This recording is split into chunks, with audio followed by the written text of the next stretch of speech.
Morning everybody, welcome to IndyCar on the day after Nicola Sturgeon's statement yesterday. Now before I start today's programme, let me just say something. It's not an apology. I'm not going to apologise for having a rant yesterday. Now let me just say this once so that you know what I'm talking about. I've never set myself up to be of a higher standard than anybody else in this movement. I've never set myself up as being a paragon of virtue or better than anyone else, or holding myself to some kind of higher moral or political standard than anybody else in the country. And like everybody else yesterday, I reacted to what was said, and I'm not going to apologise for that. However, what I will say to you is that I pulled that rant very quickly offline last night because, and for one reason only, that although I still feel quite justified in ranting about it, it's not going to do anybody any good and it's just going to divide the movement if I continue to rant like that. So in the interest of peace and tranquility among the movement, I pulled that rant offline. But I do have some other more nuanced things to say about the announcement that the First Minister made yesterday, and some other considerations for you to think about along the way. The first one is, if we analyse the detail of what was in Nicola's speech yesterday and the proposed referendum, the way it's being planned, is that she proposes to enact primary legislation, what a so-called framework bill. Now, the framework bill is basically legalese for the enabling law which allows the Scottish Parliament, or the Scottish Government I should say in this case, to hold a referendum of any kind, doesn't matter whether it's advisory or not. But this framework bill is legislation which would be required anyway, whether or not you call it the framework bill or the referendum bill, it makes no difference. So it would be needed, and it's not really a new thing, let's put it that way. But the way it's being presented is that we would enact this new legislation to create the circumstances which allow the Scottish Government to hold the referendum. But further to that, Nicola stated that to make sure that there was no, let's say there was no denial of the result and that everybody agreed that it was fair and legal, she wanted to also go for a Section 30 order afterwards. In other words, to silence the UK critics. Now, I pointed out yesterday that this whole idea comes back around to the Section 30 order at the end of the process. And it is that annoyed me yesterday. It still annoys me today, actually, and it annoys a lot of other people, that we still feel that we have to go cap in hand in order to get the agreement of the UK government to accept the result of a legally held referendum. And what I'm detecting here is a fear amongst everybody in Scotland really, that the British government is going to attempt to catalanise the whole argument, to try and characterise any Scottish referendum that we hold, no matter how lawful it is, as illegal. Now this word illegal and legal referendum has been bandied around in the press constantly ever since the first time Nicola asked for a Section 30 order. And you'll know very well from previous experience that the British media can turn something which is a word in one context and get it to mean something else after a few years.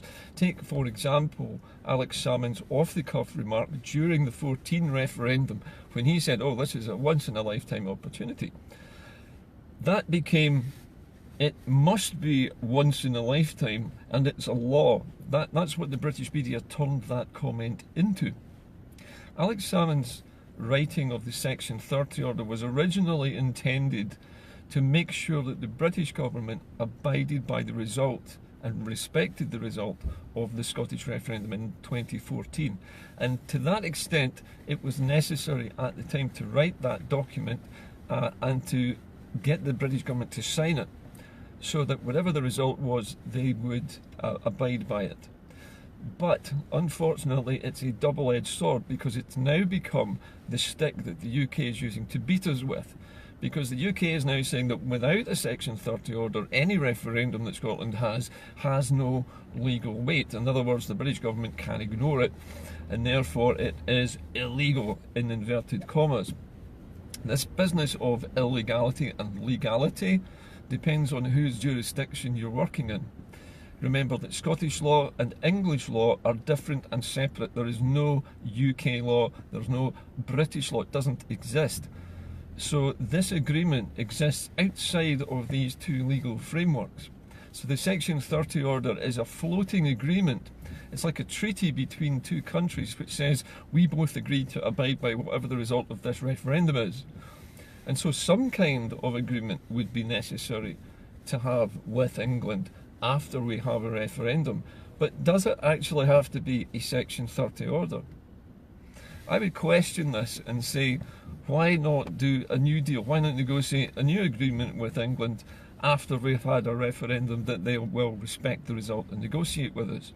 This could be done, but at the moment I suspect that, and I know because Nicola Sturgeon is a trained lawyer and she has studied the law and she knows it inside and out, and I don't pretend to have that knowledge, that she must be working within the boundaries of the legal framework that she recognises and that she sees. But my understanding is that international law operates on a completely different level, on the level of treaties, and the Good Friday Agreement falls into that category as well, because it is a treaty between the European Union and the United Kingdom over the border across Ireland. So that is an international treaty that cannot be broken without the agreement of the other party, because it affects both countries equally. Now, it could well be that the way around this impasse is for us to prepare for the referendum as has been described over the next 2 years, to finally get round maybe to naming a date a bit closer to the time when we can see what's happening with Brexit. But at the same time, this is another thing I disagree with, is tying the whole vote to Brexit could be a mistake. It is a trigger point, but there have been trigger points that have passed by already and we haven't taken them. However, we'll come back to that again later on. But it might be possible, given the pickle that the British government has got itself into, to come up with a negotiation so we can have a perfectly legitimate advisory referendum without any Section 30 order at all, and then negotiate with the English government and say, look, we've had a referendum here, we know that you don't recognise the result of it, but look at it this way, you know, we can help you. If you're going to Brexit and you insist on doing that, then let's talk about how we can both get what we want. Negotiation is the art of compromise, and it's also the art of trading. It's trading with what you've got so that you can both achieve your aims, and diplomacy is based on this double-sided activity. It's not based on trying to hoodwink one another in the way that the British state tends to operate at the moment, and in which the SNP is forced to operate at the moment in order to keep the plan secret so the British government doesn't try to interfere with them. Anyway, this is a very complicated conversation, but basically what I'm saying here is that we should continue with Nicola's plan as it stands at the moment. The other argument I would make is that we are already independent. We have to stop saying that we're looking for independence. We have to start saying that we want to end the treaty. We're already independent. We've been independent for 300 years, but we've been in a treaty with England which binds the two countries together in a union. Albeit the union is completely unfair, and that's the reason why we actually want to get out. It's not because of Brexit. Brexit's a symptom of why we want to get out. The point is that the union doesn't serve any purpose to Scotland other than to impoverish it, and therefore we can fight an independence referendum at any time based on the fact that Scotland is impoverished by its union with England. So, big complicated situation, but you can boil it down to, let's carry on with the plan. Let's see it through. Let's get the primary legislation done. The primary legislation for the framework bill that Nicola has outlined is a challenge to the presumed authority of the Westminster government over things like the Section 30 order. But remember, the United Kingdom didn't create the Section 30 order. My memory seems pretty clear that it was Alex Salmond who wrote the Section 30 document in order to create a binding agreement between the two countries after the first referendum. And that we have stuck to for the last 5 and a bit years. We've abided by that. We've taken it on the chin. But now things have moved on and changed. There has been a massive material change. Even if Brexit doesn't happen, there's still been a massive material change. And we have to behave as an independent country. We have to stop seeing ourselves as dependent. We're not dependent on anybody. We have just allowed ourselves to be trapped in a union where another country is controlling our money supply. And basically that is it. We're also trapped in a union where our neighbour can dump all of their nuclear weapons on our soil out of their own harm's way, and they can dump all the toxic waste in our country without any comeback. So, as I say, the reasons for needing independence have never changed. And to tie it only to Brexit could be a mistake, because as we know, Brexit can be kicked down the road a few years. Every few years it can be kicked further away. Remember, the European Union can take decades to negotiate even the entry into the EU, never mind exiting it. Nobody's ever exited it before. But if you can imagine how long it takes to get into the European Union, several years usually, and having to fulfill all kinds of requirements first, exiting it is probably going to be 10 times more difficult. We know that already from having seen the mess that's been made of it. However, independence isn't what we're looking for. What we're looking for is an end to the union.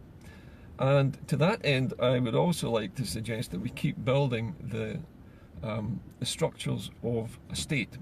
We've already got things like, we've got a tax office, we've got an inland revenue of our own, we have our own benefits office, albeit small, but it can do things like pay benefits. But remember, benefits are also pensions, so it can pay pensions. We have now got an investment bank, which is utilised really to attract inward investment into our industries. But that could just as easily be split to create a new central bank. So we could, divest it a little bit and create an investment bank and a central bank at the same time. Even if we don't capitalise, even if we don't put money into that central bank, it can be made ready. All of these things can be put in place, ready to go. In much the same way that David Mundell has constructed his new Scottish Civil Service Office in Edinburgh with his 3,000 staff, he's got that ready to go for when the Tories want to retake or re-centralise power in Scotland after Brexit. That was being put in place as a backstop for them. So in the same way, we need to put in place our own backstops. And those backstops need to be the ones that we will need on leaving the Union. Not becoming independent, we're already independent, we're just going to take back control of our money supply, take back control of all our resources and our taxation, and decide how we spend them without having to share them with a greedy neighbour. Really, that's about it for today. I have calmed down a good bit. I know a lot of other people got angry yesterday as well. Although I had a lot of messages saying I was talking rubbish, and one accusing me of being a troll, which was interesting because it came from an actual British troll. But apart from that, there was a lot of people who said, yes, we shouldn't be going cap in hand for the Section 30 order. We should be acting with more backbone. We should be behaving as an independent country with some pride, with some boldness and with some courage here. And let's face up to the UK. Let's face them down. We don't have to allow them to catalanise our constitutional arrangements. They are trying at the moment, and they will continue to do this, to create this narrative of illegality around the Scottish referendum. That's their game at the moment. That's what is going to happen in the British media for the next 2 years. They're going to present Nicola's plans and compare them to what's happened in Catalonia. They're going to try and make out that we are in some way the same as the Catalans, and that our constitutional situation is the same, when it plainly isn't. Scotland and England are separate countries, and they have been separate countries since the beginning of the Union. The only thing that was together in the Union is the Crown, and the parliaments sit in the same building. Basically, that is it. And the English government, because it is 90% an English government, the one that we sit in down in Westminster, has decided that it's going to hoover up all of the Scottish revenues and redistribute them around the rest of the islands. and that can't be overruled because we're outnumbered. But it doesn't mean that Scotland is not independent. It just means it's outnumbered, and that's a very, very different thing altogether. So we need to stop thinking of this as an independence referendum, and we have to think of this as a treaty-ending referendum, because that's really all we're going to do. We're campaigning to end the Union, or to renegotiate our trading agreement with England, whichever way you want to characterise it. But we are not dependent. We have become trapped by being outnumbered in a parliament in London, which we are a part of, but which we cannot control the decisions of because we're too few in numbers. So in order to fix that, we simply need to end that union and renegotiate our arrangements with England so that they are fair, so that we have what we want at Scotland, we have control of our resources again, and England has control of its resources, its borders and its taxation as well. It's interesting to see that things like the Crossrail infrastructure project in London, which was going to link the east and the west of London via an underground and overground railway, has now overrun its budget massively and is overrunning its time massively.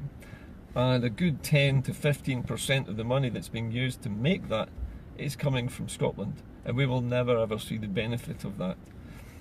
There are other things that are happening in England which are interesting, I think, and which are pertinent to what we're talking about today. One of them is the fact that they're now considering cancelling the high-speed 2 train link to the so-called Northern Powerhouse, another buzzword invented by the English government to make the North feel like it's more powerful.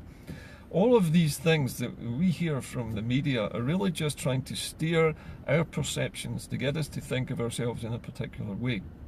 You have to resist that, remember, because the whole point of the British media is to steer the electorate around to the way of thinking that the government wants them to adopt.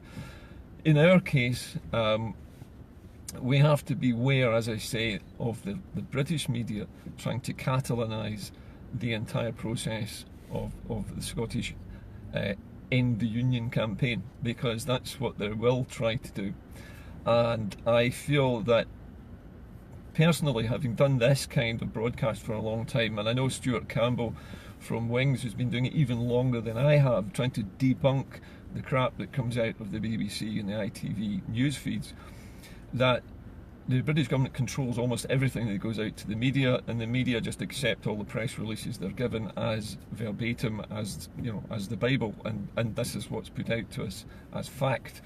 But the problem is, it's not all fact, and little words that they interject into the conversation, like the word illegal referendum or unlawful referendum, that kind of verbiage is going to become increasingly more common, and that is what we have to avoid, walking into this trap of the Section 30 order at the end of this process being the brick wall, which means that Scotland's referendum result can never be regarded as legal in the UK.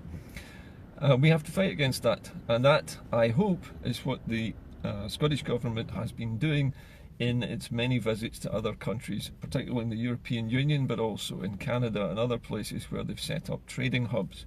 I would hope, and I have no idea if this is true or not, but I would hope and I would expect that quiet Scottish diplomacy has been going on in the background, seeking support for Scotland at that critical moment, at the end of the process where we have fought and won a yes vote in a legal Scottish advisory referendum, at which point the English government is going to claim that it's illegal and won't accept it. That's the point where the diplomacy with these other countries has to come in. And without it, without the support of the European Union, the United Nations, friendly former Commonwealth countries like Canada, Australia, New Zealand, and other places too, without that help and without that support, we can't really get past that impasse of so-called legality or illegality, because that's the way the British want to play it, the way the English government will play it.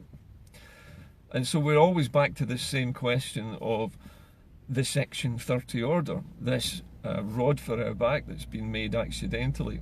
And I think we need to rethink that. I'm not sure whether the SNP has considered the idea of supplanting Section 30 with a new document of some kind. I'm guessing that this new framework bill that they're considering goes some way towards that.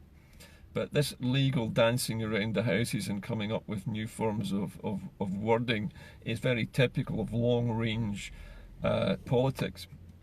Remember that politicians don't like things to happen fast, and they don't like taking decisions in a hurry, which is why Brexit is dragging on so long. Nobody likes to have to make a decision in the heat of a moment which affects millions of people.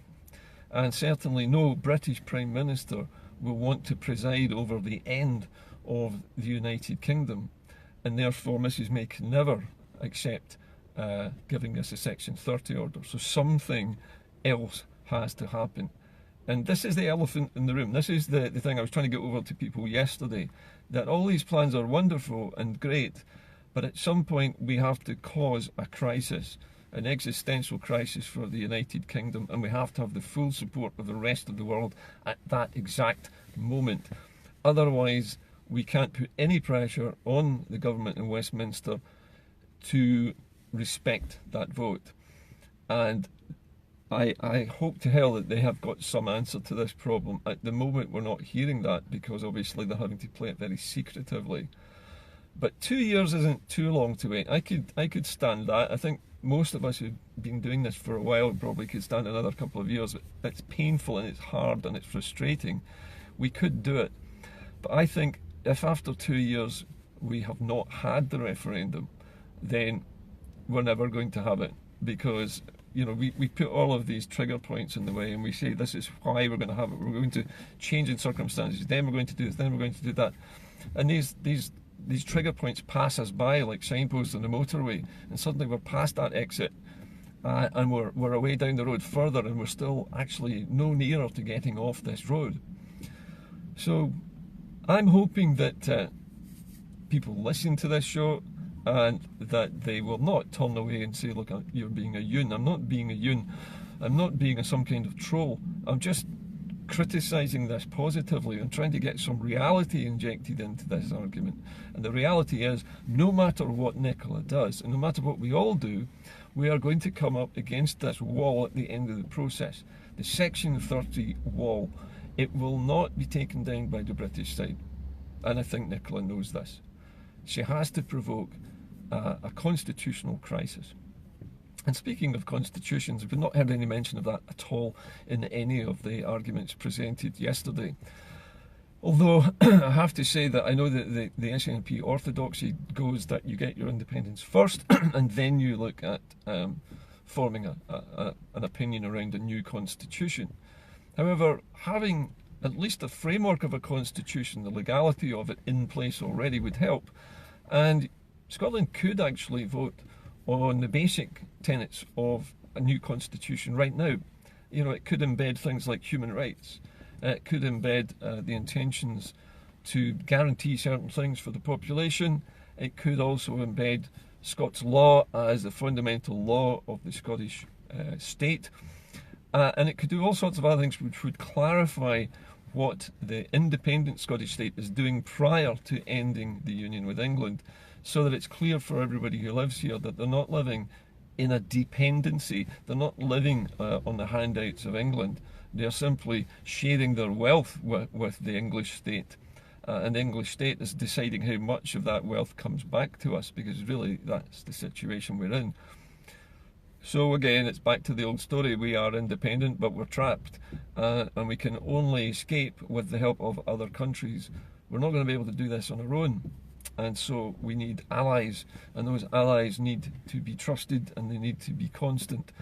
And also they need, I think, at a later stage in this process, to declare themselves, to say in public, we support what Scotland is doing and we recognise the legitimacy of their vote. Because without that, there is no pressure on the English government to do anything at all. If at the point of Brexit, the whole process of Brexit is going to be adversely affected by not respecting Scotland's independence referendum, that could be the tipping point. I'll leave it there for today. Complicated process to try and explain, even to to make sense of it yourself is very difficult. But at the end of the day, no matter what we do, we run into this problem of the legality or the legitimacy of our vote. And we have to keep banging on to the press that any vote that we have is always legal, and it will always be going through the correct channels of Scottish law before it happens. And that the only illegality is being manufactured by the British state in order to prevent it from happening. It's nothing to do with Scotland having no right to have an independence referendum or to end the Union referendum. It is simply a British unwillingness to allow the Scottish people to decide something for themselves. I'll leave it there for today. Okay, I'll talk to you all tomorrow. Have a think about that. There's an awful lot to digest in Nicola's speech, and I think the conference is going to be fascinating over the next few days, over the weekend. I'll be interested to see just how many people agree with me and how many people feel that the Section 30 order is not going to be a problem. Personally, I think it's the only problem. Everything else is doable. But we shall see. I'll see you later. Have a good day, everyone. Bye-bye.